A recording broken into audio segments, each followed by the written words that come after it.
Hello student.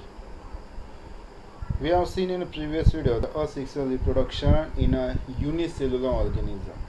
In that we have seen that two types of asexual reproduction, three types of sexual reproduction.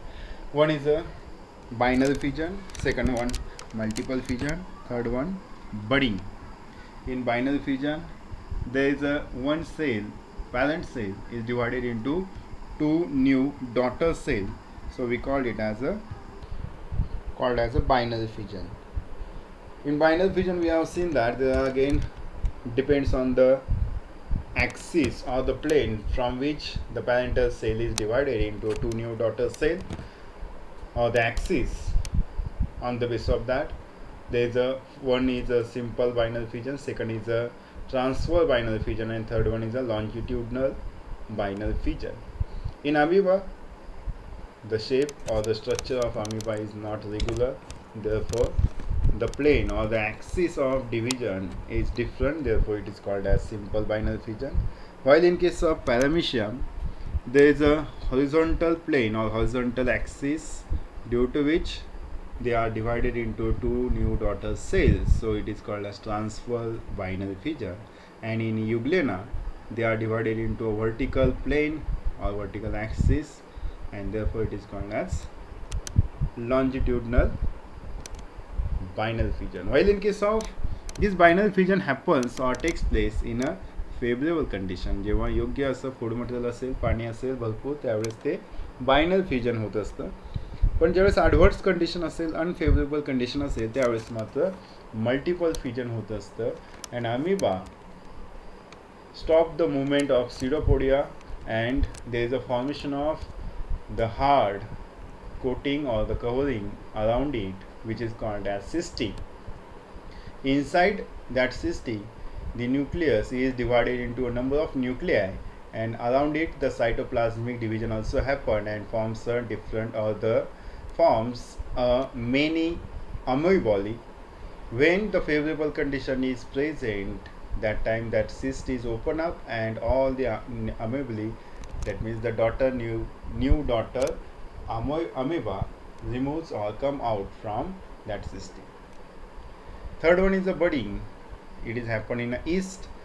So when the yeast, first there is a bulb is formed and the nucleus is divided into two nuclei, and the bud is formed. Inside that bud, one nuclei enter in it, and when the bud is grow fully, it separate out and lives a separate life.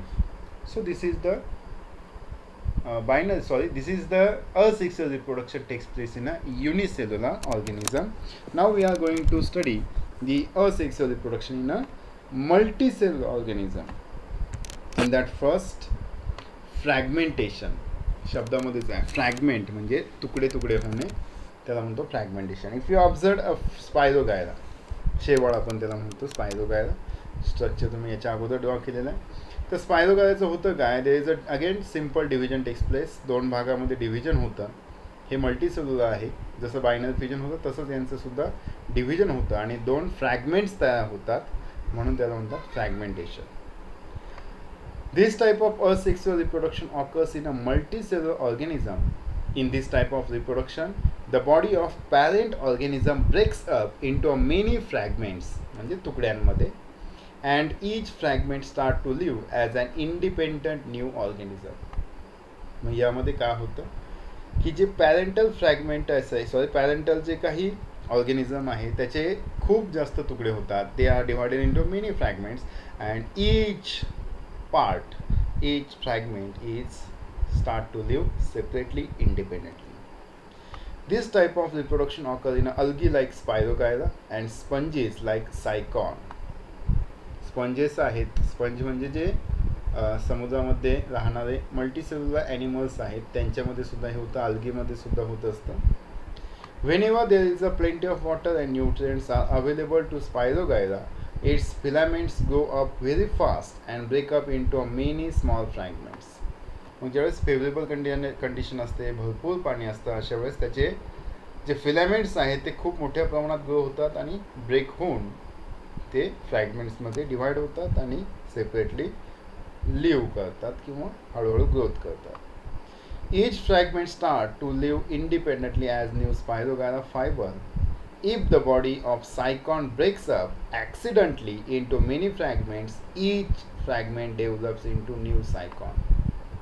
म्हणजे एक सुद्धा सायकॉन जो आहे तो accidentally जरी divide झाला, breakdown झाला, तरी त्यापासून पुन्हा नवीन सायकॉन तयार होत जातात. याला म्हणतात फ्रॅगमेंटेशन. खूप सोपं आहे, जसं अमिबाचं होतं तसंच. फक्त इथे एवढंच आहे की एकापासून खूप असे फ्रॅगमेंट्स तयार होतात आणि भरपूर असे नवीन ऑर्गॅनिझम तयार होत असतात. एक्झाम्पल आहे स्पायरोगायरा आणि सायकॉन.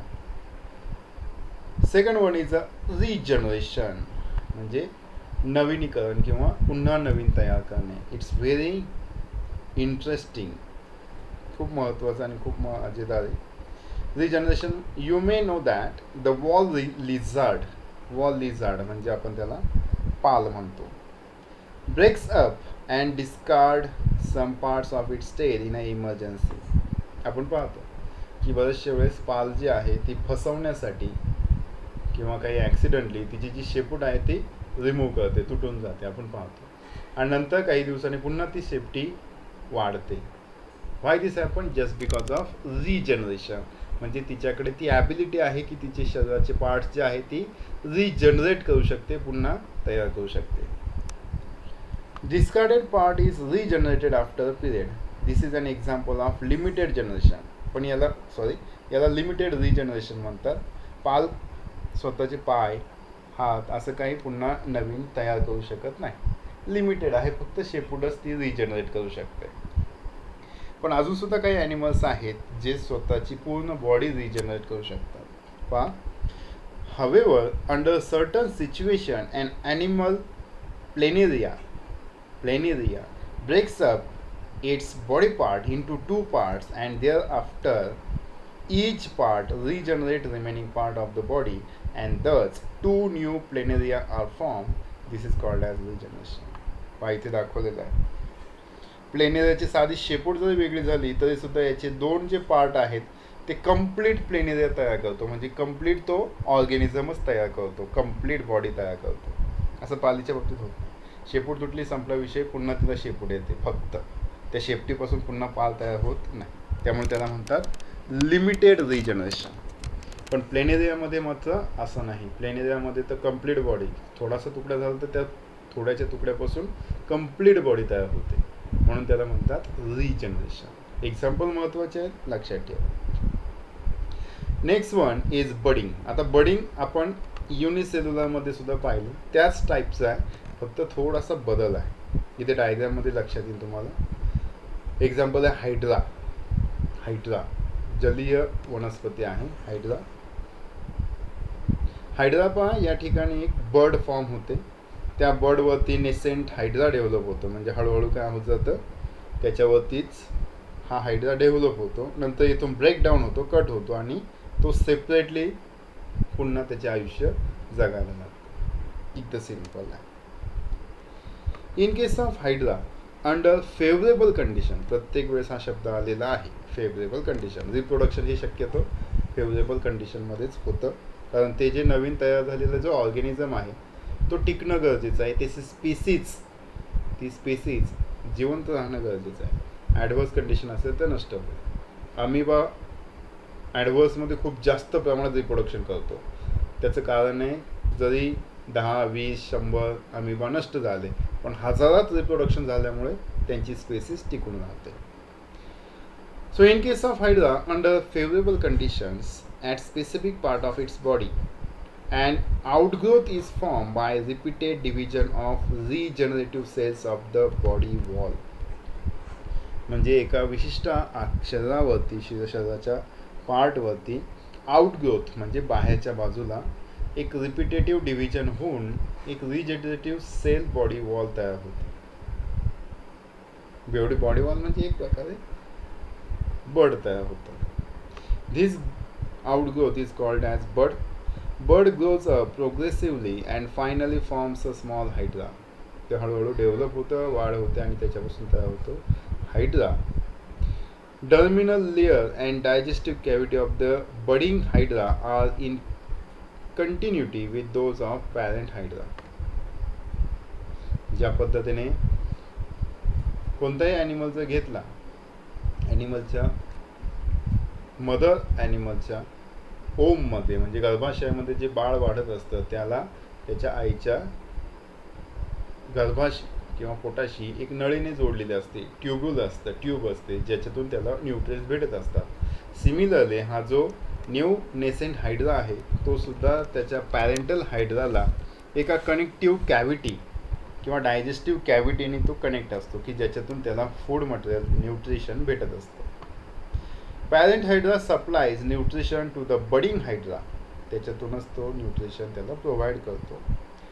Budding hydra separates from parent hydra and start to lead an independent life when it grows up and becomes able to lead an independent life. मग ज्यावेळेस तो फुल्ली ग्रोथ होतो त्यावेळेस तो सेपरेट आउट होतो आणि तो इंडिपेंडंट लाईफ जगायला सुरुवात करतो. It is a budding. Next is a vegetative propagation. आता हे तुम्हाला चांगलं माहिती आहे बरोबर ना, व्हेजिटेटिव्ह प्रोपोगेशन. आता कसं, तर यातले बरेचसे पार्ट तुम्हाला माहिती आहे. स्वीट पोटॅटो, ब्रायोफायलम म्हणजे आपण त्याला आडुळशाचं पान म्हणतो किंवा potato.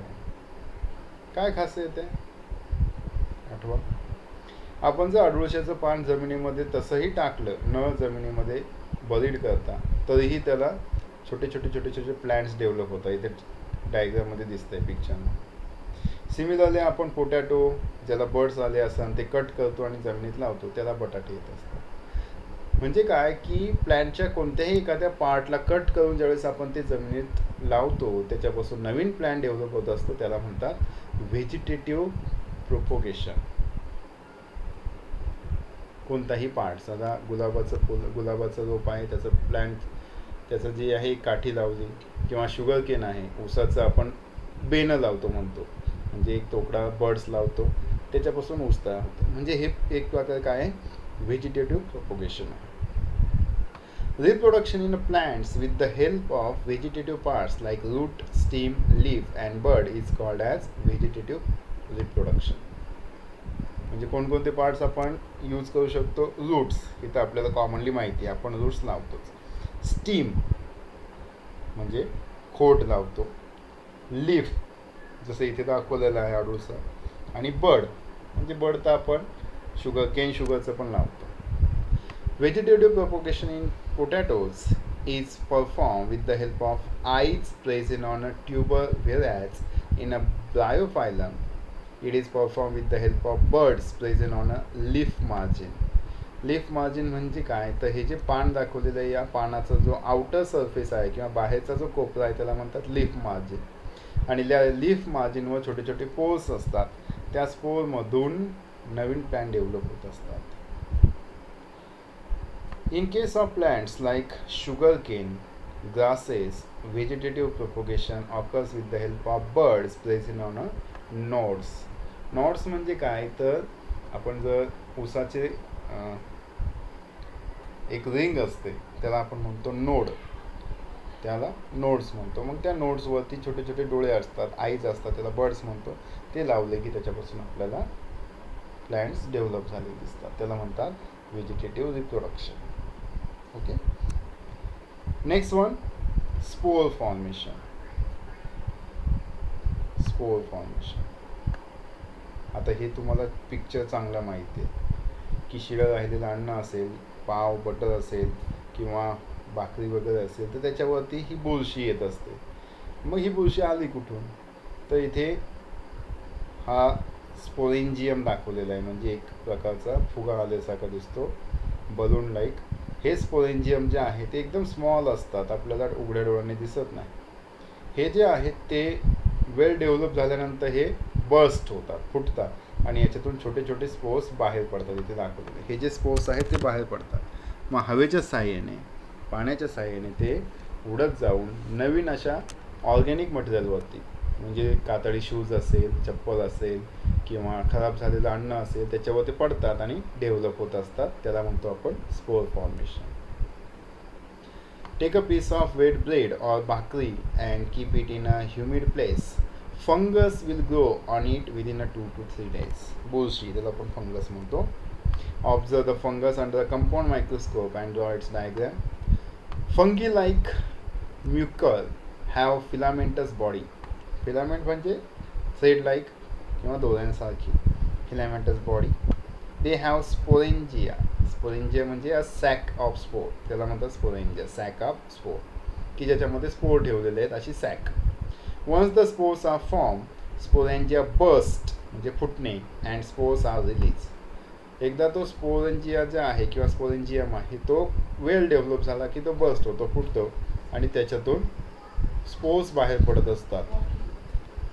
Spores germinate in a moist and warm place and a new fungal colony is formed. हा पुढे गेल्यानंतर पुन्हा मॉइस्ट आणि वेट अशा ब्रेड वगैरे डेव्हलप होतो आणि पुन्हा नवीन फंगस तयार करतो. Okay, so this is the asexual reproduction takes place in a multicellular organism. Very simple आहे. डायग्राम वगैरे आणि नोट्स एकदम प्रॉपर काढा, खूप जास्त लिहू नका, पॉईंट टू पॉईंट लिहित चला आणि काही डिफिकल्टी असेल तर you can ask me. Okay.